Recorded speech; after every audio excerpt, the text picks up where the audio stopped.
Okay, good evening, everybody. Wednesday night, so again, it's halacha and Tanya. Last time we were learning about the laws and customs of Rosh Chodesh and explained the whole concept of Rosh Chodesh. There's one thing we left off in the middle that I'm going to finish today. But generally speaking, it's brought down, we mentioned in the last week, you don't take haircuts on Rosh Chodesh, even if it's Friday. You don't cut your hair. If it's for the sake of a mitzvah, like a woman has to go to the mikveh or something like that, then they can cut the hair on Rosh Chodesh. But otherwise, you're not from the halachos. It is dangerous to cut your hair on Yom Kippur and Rosh Chodesh, so you don't cut your hair. Concerning nails, it's very interesting. Rabbi Yosef it also brings down that you don't cut nails on Rosh Chodesh either. But the Alter Rebbe in the laws of Shabbos, when he brings down about not taking a haircut, he admits the laws of cutting nails. And therefore, the assumption is the way most people say what the Alter Rebbe means is as follows. If it's Friday, Rosh Chodesh, you could cut your nails. But on a regular Rosh Chodesh, you don't cut your nails. Only if it's actually on Friday. So then if it's Rosh Chodesh, you can cut your nails, even though you don't cut your hair. And there's various reasons for that to differentiate between cutting hair and cutting nails. There's another minhag the Rebbe brings down. You know, every according to the Baal Shem Tov, a person every day should say the parak of their Tehillim. For instance, if they're 13 years old, so they're in the 14th year, so they say chapter 14. If you're 20, you're in the 21st year, so you say parak Chaf Aleph. And that the Baal Shem Tov says it's a custom. Everybody, we say the Rebbe's, we say our own, whatever age you are. If you're 25, you say chapter 26 and so on. But the Rebbe also brings down there's a custom that every Rosh Chodesh you learn a pasuk from your chapter. So let's say there's 12 sukkim in your chapter. So the first month after your birthday, you learn the first pasuk. The second Rosh Chodesh after your birthday, 2 months later, you learn the second pasuk, and so on. What happens if your chapter has 24 sentences? So then you learn 2 on Rosh Chodesh. Basically, you divide it up in a way that throughout the year, you end up learning through every Rosh Chodesh a pasuk of your parak of Tillim, that you learn your parak of Tillim throughout the year. There is such a custom that originates in the Baal Shem, from the Baal Shem Tov. And the Rebbe brings it, the Rebbe brings it down, the Rebbe brings it down, and so on. Our custom is not to wear Shabbos clothing on Rosh Chodesh. Some do, but our custom is that we don't wear Shabbos clothing on Rosh Chodesh. Now, we mentioned last time that about doing Kiddush Lavana, okay? Now, there's the Gemara says, the Mishnah says in Sanhedrin, when you see the moon in its newness monthly, there's a bracha. It's called Kiddush Lavana. Now, it's a whole bracha, and you're supposed to do with simcha. And in fact, everybody all men are obligated in doing Kiddush HaChodesh or Kiddush Lavana every month. And it's supposed to be done with simcha, with happiness. And I'll explain why in a second. And even a person who's blind, God forbid, who can't see the moon, nevertheless, they make the bracha on the moon. Why? Because we're thanking Hashem for creating the moon. It's not necessarily, even though the expression in the Mishnah is one who sees the moon, and therefore some codifiers say blind people don't have to do it. But most opinions say it doesn't mean only if you see it, and if you don't see it, you can't do it if you're blind. It means even if you're not able to see the moon, we make a bracha on the moon. Now, women, the custom is the Magen Avram brings down from the Shalah Kodesh, that women do not make the bracha of Kiddush Lavana. And what's the reason for that? And the reason is interesting. We started talking about it last week. It was the last 2 minutes. We rushed it through, and I want to explain it. It's a fundamental thing. Generally speaking, according to Kabbalah and halacha, by the way, women are connected to the moon more than the men. Women have a connection to the moon more than the men do. Number one, the moon is the level of malchus, of sovereignty. That's the Levana. The shemesh, the sun, is the 6 attributes of what's called Zah, Ze'er Ampin, Chesed, Gevura, Teferes, Netzach, Chayd Yesod. And malchus is a level of the Levana, which is malchus, because malchus, by definition in Kabbalah, means the receiving end. Malchus, the Kabbalah says, has nothing of its own. In fact, that one of the reasons, I know women don't say, but men would know this, that at Kiddush Lavana we say, David Melech Yisrael Chai V'Kayim. Simon Tov, Mazel Tov, and then we say, David Melech Yisrael Chai V'Kayim. Why do we mention David HaMelech at Kiddush Lavana? And so Kabbalah, there's reasons in halach also, but in Kabbalah it says the David HaMelech is similar to the moon. The moon has no light of its own. The moonlight, the light of the moon is only what it reflects from the sun. That's all the moonlight is, what it reflects from the sun. Malchus has nothing of its own. It's known, the famous Medrashim, because there's different answers to the question, that it says that we know Adam Rishon died at 930 years old. Why didn't he live to 1,000? Why didn't Adam Rishon live to 1,000? Why did he die 70 years earlier? So the Medrash says, Hashem came over to Adam Rishon and said, I have a great neshama that needs to come down into a body, but that body is bar nafla. It's a miscarriage. In other words, it's a nafel. It's not going to live. Would you like to donate some life to this baby that's not going to live, but it's a very great neshama? So Adam Rishon quoted the pasuk David HaMelech says in Tehillim, Yemei shenei seinu v'hem shivim shana. We say Shabbos and davening also, that the days of our life are 70 years, and because it's 70 years, Adam Rishon said, I donate 70 years of my life to David HaMelech.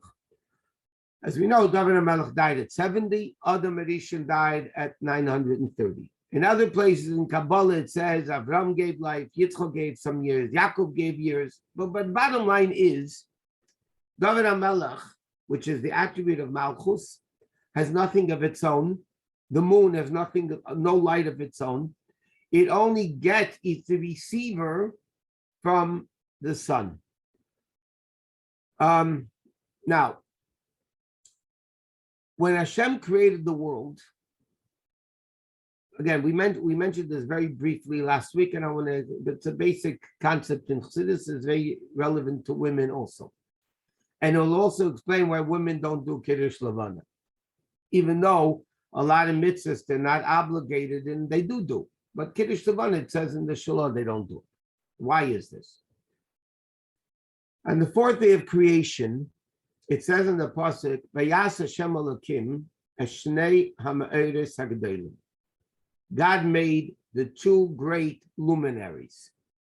As Amar Hagodel lememshelas hayim, the great luminary, i.e. the sun, to shine during the day. As Amar Hakoton lememshelas halayla, and the small light, i.e. the moon, to shine at night. The Esa Kochavim together with stars. So the Medrash asks, the pasuk starts off by saying God made 2 big luminaries, and instantaneously the next words is the big one and the small one. If they're too big, they're both big. How do they get big and small? So the Medrash says that the moon complained to Hashem. Obviously, it's not the physical moon. It means the malach, the angel, the mazel, whatever the spiritual aspect of the moon, complained to Hashem and said, 2 kings cannot rule the same city. You can't have 2 crowns in one city. How do you have 2 big luminaries? The sun and the moon are equal power. How can you have two kings ruling the world? So Hashem said, no problem. I'm shrinking you. So it says in the pasuk, when Hashem not that Hashem didn't know what was going to happen, but initially Hashem made the two big luminaries, the sun and the moon. And then right away the moon complained. So right away this pasuk says the big one during the day, the sun, and the small one at night. And to make the moon feel better, Hashem gave it Beisak and Chabad. Hashem added the stars also. So because there was Miyat Levana, in fact, the pasuk in the Torah reading of Rosh Chodesh, in the Korbanos of Rosh Chodesh, the sacrifices of Rosh Chodesh, there was a seir izim echad lechatos. There was a goat as a sin offering. There's a goat as a sin offering. What was the purpose of that sin offering? So one opinion says, in case somebody by mistake went into the Bais Din unknowingly, and they were tamei, they were impure, and they didn't know they were impure, so that forgave them. Then the Medrash says like this: Hashem says, bring a communal sin offering for me, al shemi'atati esayareach, that I lessened the moon. Hashem said, I lessened the moon. It's no good. It's a fault. We'll see what it means. It's a fault of mine. So Hashem said Rosh Chodesh has to do with the moon. So therefore Hashem says, on Rosh Chodesh, bring a sin offering for me that I lessened the moon. Okay? Now, in addition, by the way, just another issue with women, in halacha it's brought down, the menstrual cycle of women is dependent on the moon. And therefore, when women keep the calendar, whatever, I don't want to elaborate on this now. When they keep the calendar, is based on the lunar calendar because the woman's body is based on the lunar system. And therefore, halachically, the Arzuro brings down, it's all connected to the moon. Why? Because a woman is malchus, like we said before, and malchus, so it's all connected to this. Now, it says in Kabbalah like this, and this is where we rushed up last week and we didn't finish it properly. When Adam and Chava sinned, you have to understand, evil existed in the world because Hashem said there was a tree of knowledge, Eitz Hadas, Tov V'Ra, of good and bad. Before Adam and Chava sinned, there was a distinct difference between between good and bad. Good was good and bad was bad, and they had no connection between them. There was Eitz Hadas, Tov V'Ra, good and bad, but there was no connection between them.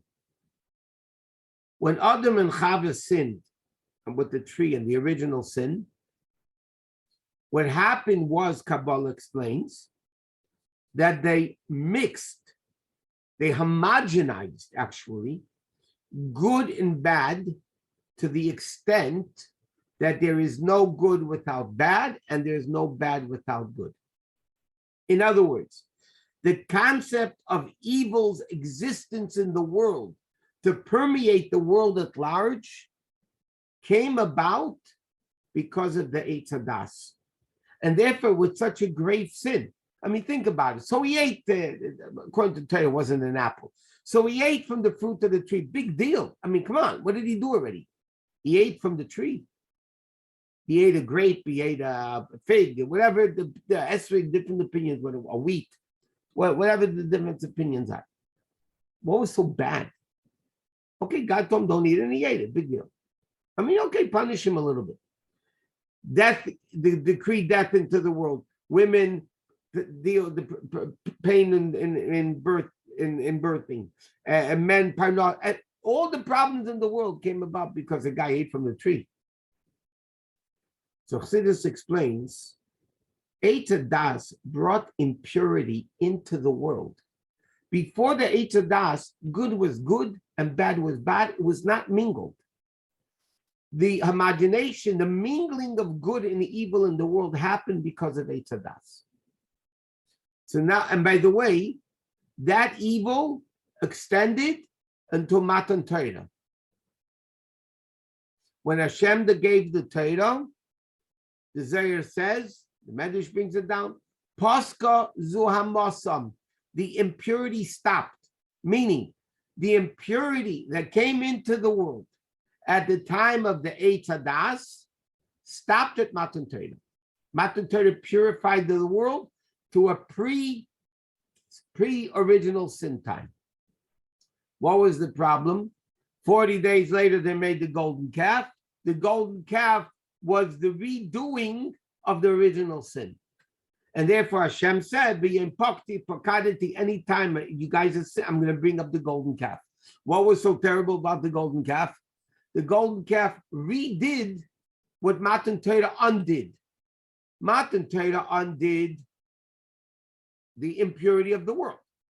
And the Egel redid it again. So basically what happened was the evil that Eitz Hadas accomplished in Matan Torah, with Matan Torah stopped, the Egel did it. Okay, so now, evil in the world began with the Eitz Hadas. So now the question is, what made that happen? There has to be some level, in a refined way, of doing something so bad that allowed Adam and Chava to sin. There had to be some original thing in a more refined way, but it's still a level of evil in a refined way that allowed the coarse evil of the Eitz Hadas. So it says in Kabbalah, that was when Hashem limited the moon. When Hashem limited the moon, shrunk the moon, I made the moon smaller, that allowed spiritually, that brought, like Hashem says, bring a sin offering for me, that brought into the world a level of impurity in a refined way that allowed the Eitz Hadas to happen, the sin of the Eitz Hadas. And then Kabbalah goes a step further. But what evil pre-existed that allowed Hashem to limit the moon? And that's what's called Tzimtzum Arishin, the initial symptom, the initial concealment of godliness at the beginning of the world. So there's actually stages. There was the Tzimtzum Arishin, the initial complete concealment of the infinite godliness, to allow a finite world to become created. That allowed Hashem to lessen the moon. That allowed the Eitz Hadas to happen. So therefore, it says in Chassidus Svarim, that's why women don't do Kiddush Lavana. Because they were the ones that initiated the Eitz Hadas. They were the ones that initiated, Chava initiated Adam to sin. And that was because of the lessening of the moon. So therefore, it's brought down in Shalah that even though women do a lot of mitzvahs, they're not obligated in, but this, they don't do. And therefore, the minhag is they don't do it and they shouldn't do it, and women don't do the Kiddush Lavana. Okay, now, let's discuss a little bit about doing Kiddush Lavana, even though women don't do it, but they should know what the customs of Kiddush Lavana is. It's a very interesting thing. The customs of Kiddush Lavana, we do it once a month. The Rebbe always says, because in the prayer of Kiddush Lavana, we speak about Hashem in the era of Mashiach, remaking the moon the size it was initially before it lessened. So the Kiddush Lavana, Rebbe says, has to do with Mashiach, because the Jews are likened to the moon. The Jews are likened to the moon. Not only in more detail, women are more likened to the moon than men, but generally the Gemara says, Yisrael meinin Levana, the Yidden count to the moon, and they are likened to the moon. The moon starts off the month very small, bigger, until the 14th, 15th, because the month is 14 and a half days. And it starts getting smaller until it comes back and the cycle begins. In fact, the Medrash says an interesting thing. The best time historically for the Jewish people was in the days of Shlomo HaMelech, when he built the first Bais Din. And that was physically wealthy. Ish tachas gafna, each person had his own vine and his own tachas. There was an abundance of wealth, physically, spiritually, everything. So the Medrash says Judaism began from Avraham Avinu. The Medrash says David HaMelech was the 14th generation from Avraham Avinu, and Shlomo HaMelech is the 15th generation. Now, the 15th generation is when the moon is full. Now, the Jews likened to the moon, so therefore the moon was full. Later, it started going downhill. So the Jews are likened to the moon, but therefore it has to do with Mashiach, and therefore it should be done with Simcha. One of the reasons why Kiddush Lavana is done preferably Saturday night, if you go to shul, Saturday night is the preferable time to do Kiddush Lavana. Why? Number one, there's a bigger crowd in shul. Secondly, everybody is dressed Shabbos-tic. Everybody is dressed in their Shabbos clothing. You're coming to thank Hashem for the moon that the Jews are likened to, so you get dressed in good clothing. So it says if you do it during the week, you don't have to go home, and because it says you're going to go home to shul to Ma'ariv in your regular clothing, you're going to go home at dark at night. You don't do it. Now you can only do Kiddush Lavana at night. Okay, when the moon shines and is noticeable. According to halacha, you're not allowed to do Kiddush Lavana before 3 days after the birth of the moon. It's called the Meled HaLevana.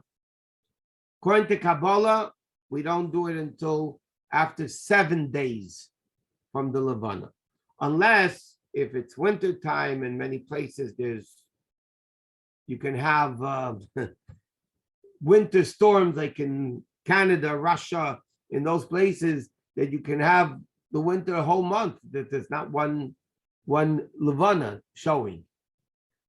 So therefore, then as soon as it's possible to do it, you do it. There was a story with the Rebbe in Tafshin Yud Beis in 1952. The Rebbe came out after Ma'ariv and Avdallah to do Kiddush Lavana, but there was no Levana. It was cloudy.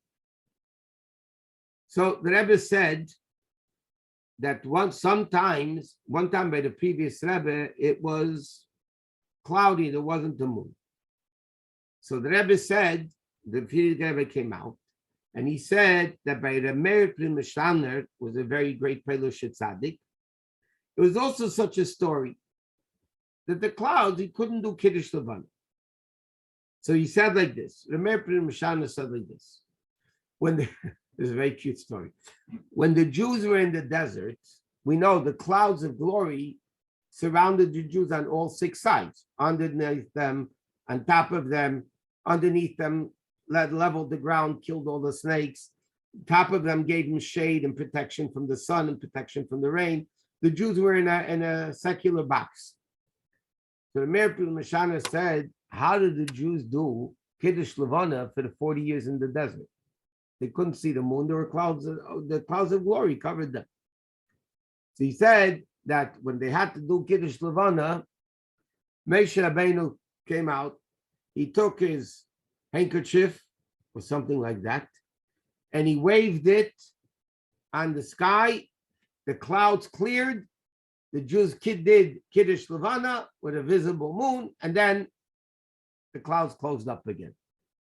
So the Meir Prim Mishaner said, okay, so what did he do? He took, after he told the story, this Meir, he took out his handkerchief, went like this, the clouds cleared, and he was able to do Kiddush Lavana. So the Rebbe is telling the story. So the Rebbe says, no, is there anybody that could do what the Meir Prim Mishaner could do? anybody could do it. So a Chassidus said to the Rebbe, Rabbi Yochanan Gordon said to the Rebbe could do it. So the Rebbe smiled. He says, my importance was only to tell the story, not to do anything more. Anyway, the Rebbe went into his room and he said, I'm coming back soon. He went to make Havdalah for his mother. His mother was still alive then. The Rebbe came out after Havdalah. It was a beautiful, clear sky. And they were able to do Kiddush Lavana. So Kiddush Lavana is a very, very holy thing. Now, when you do Kiddush Lavana, very briefly, because it's late already, when you do Kiddush Lavana, for the men that do it, or for the women that watch how it's done, you face east, and for the bracha, you put your feet together. Now, there's a paragraph of Tillim. I'll answer that question about the golden calf in a second. So you put there's a parak of Tillim, Halu Hashem and Shemaim that you say before. Then when you say the bracha, you're facing east with your feet together, and you look up at the moon once. You look once up, you look at the moon once, and that's it. You shouldn't look at it again. That it shouldn't look like we're davening to the moon. We don't want to give an impression that we're davening to the moon. So therefore, you look at it once, you say the bracha, and then there's a Shalom Aleichem and things like that. It's interesting. There's brought down from the Rabbi Rashab and from earlier people that part of the Kiddush Lavana you say, shame, like I dance before the moon and I can't touch it.